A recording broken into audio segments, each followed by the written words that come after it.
The Divine Transformation, Navratri and the Azure Data Engineering Journey. In the bustling city, amidst the vibrant celebrations of Navratri, a young IT professional named Arav found himself at a crossroads in his career. By day, he worked as a database administrator, but he yearned for something more: growth, transformation, and a leap into the future of technology. As the city prepared for the 9 nights of Navratri, Arav's mother reminded him of the festival's deeper meaning.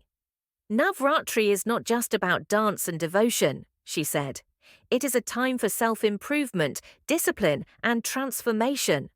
Just as Goddess Durga fought the demon Mahishasura over 9 nights, we too must conquer our inner fears and limitations.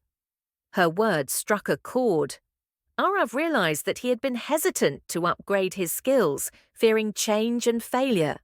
But now, inspired by the spirit of Navratri, he decided to embark on a 9-day journey, not just of devotion, but of learning. He enrolled in an Azure Data Engineering course, committing to complete key modules over the course of the festival. The 9 Nights of Transformation, One Shaila Putri Foundation. The 9 Nights of Learning and Growth. Stay tuned for our next post. Follow the Vaanii page to discover the incredible 9-day transformation story of Arav. Don't miss out.